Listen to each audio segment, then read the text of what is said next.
Hello बच्चों, आज से आपकी ऑनलाइन क्लासेस है।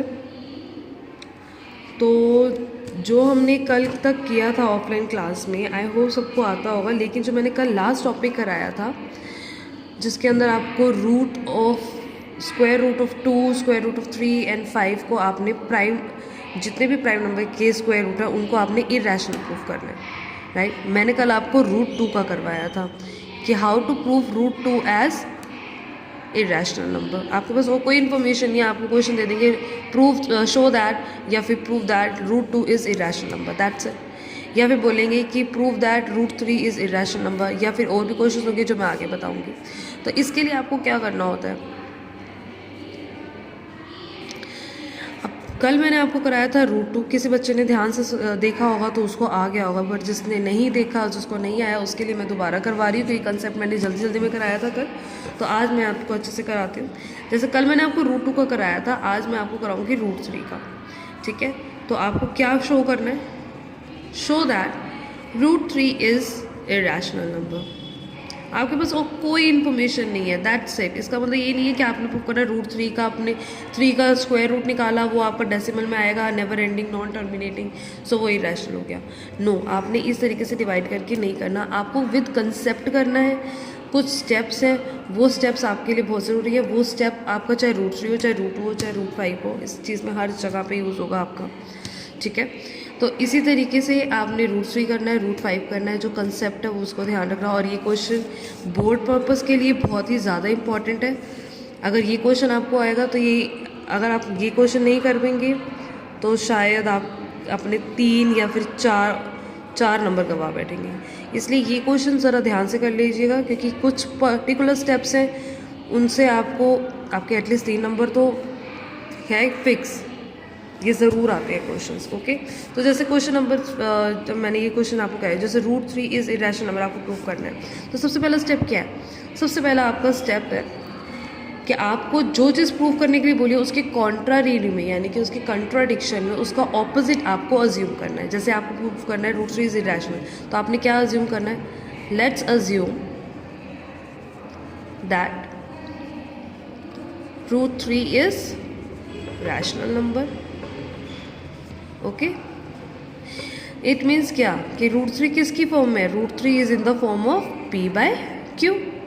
जो p बाय क्यू होगा, कुछ भी होगा, जैसे 12/18 हुआ, एग्जाम्पल ले लो, 12/18 हुआ, तो ये आपका कट सकता है 6 के टेबल से, 2/3 कट सकता है। लेकिन अब ये 2/3 क्या है? 2/3 अब इससे ज़्यादा नहीं कट सकता, they have no common factor, ठीक है।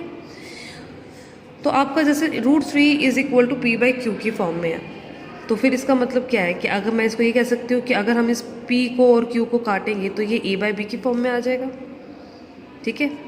यानी कि root 3 is equal to a by b, where a and b has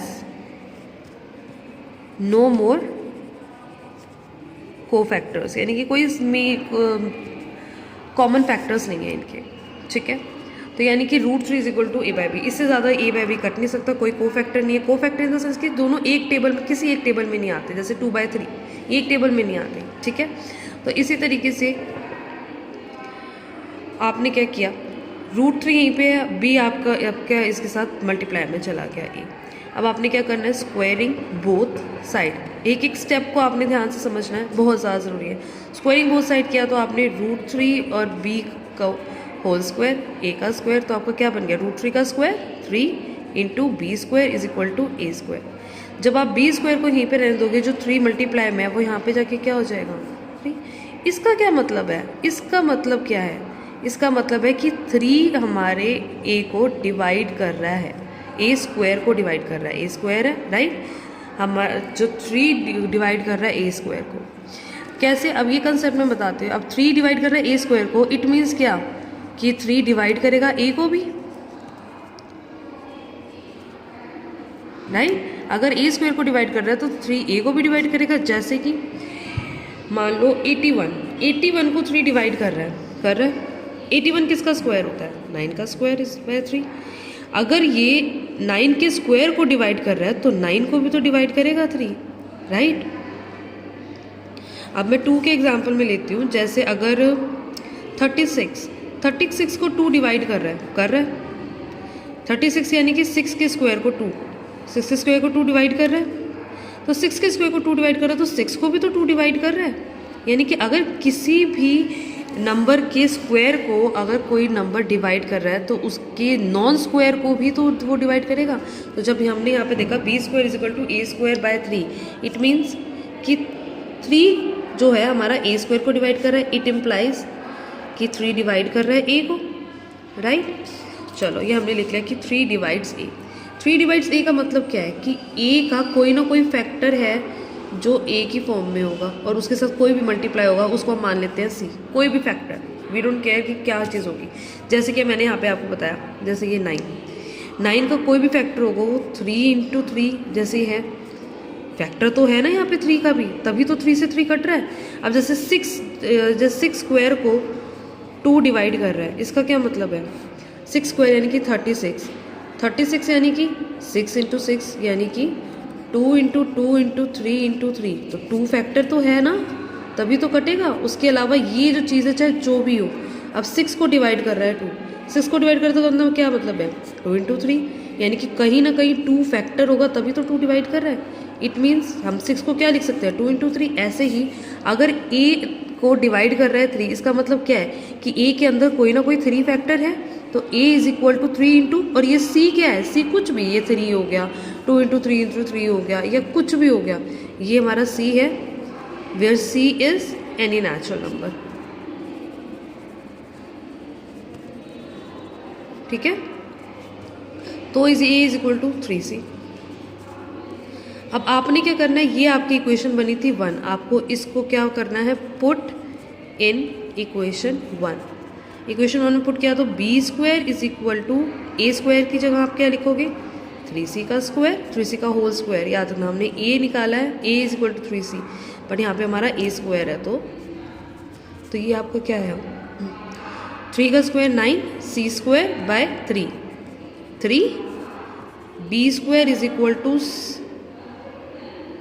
3 × c square. अब ये आपको फिर से ऐसी सी कंडीशन लग रही है, राइट। इसी तरीके से आपने क्या करना है, c स्क्वायर यहाँ पे, b स्क्वायर यहाँ पे, और जो 3 मल्टीप्लाई में वो कहाँ चला जाएगा, इसके साथ डिवाइड में। अब फिर से वही कंडीशन बन गई सेम, जैसे a स्क्वायर बाय 3 था, अब आपके पास आ गया b स्क्वायर बाय 3। इसका मतलब क्या है, it implies that 3 divides b square, same concept, और b स्क्वायर को डिवाइड कर रहा है तो मतलब कि 3 डिवाइड्स b को भी डिवाइड कर रहा है। तो इसका मतलब क्या है, अगर मैं इनको बड़ी बड़ी इक्वेशन बना लूँ, ये हो गया ये फर्स्ट, ये हो गया सेकंड, इसका मतलब क्या है, फ्रॉम फर्स्ट एंड सेकंड कि 3 divides a and b both, right, यानी कि 3 डिवाइड कर रहा है a और b बोथ। बट हमारी कंडीशंस क्या थी जो हमने अज्यूम किया था, but we assumed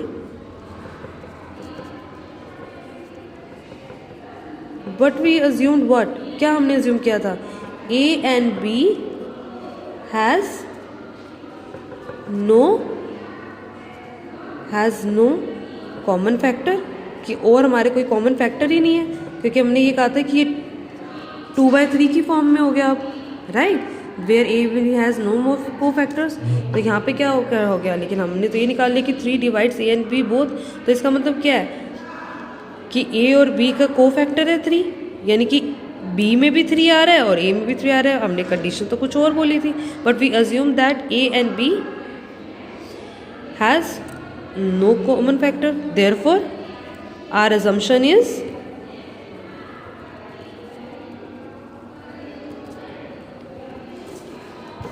is wrong,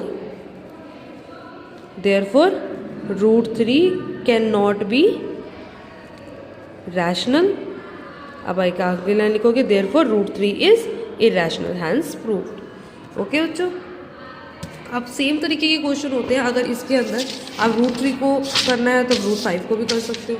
पर अब आपके पास जैसे केस आता है 5 - √3, प्रूव दैट कि ये हमारा क्या है, इरैशनल। तो क्या करोगे, फिर से इन कॉन्ट्रेरी लेट्स अज्यूम कि 5 minus root three is rational, यानी कि p by Q, p by Q यानी कि a बाई बी। तो a बाई बी है तो यानी कि 5 minus root three is equal to a by B. फिर से वही, where a and b has no common factor, right. तो 5 minus root three is equal to a by B. 5 और a बाई बी आप ले आओगे इधर, यानी प्लस है तो माइनस a बाई बी, और यहाँ पे जो माइनस रूट थ्री है यहाँ पे आ गया root three. Where we have proved कि रूट थ्री क्या है, but root three is irrational. हम प्रूव कर चुके हैं। अगर क्वेश्चन आपका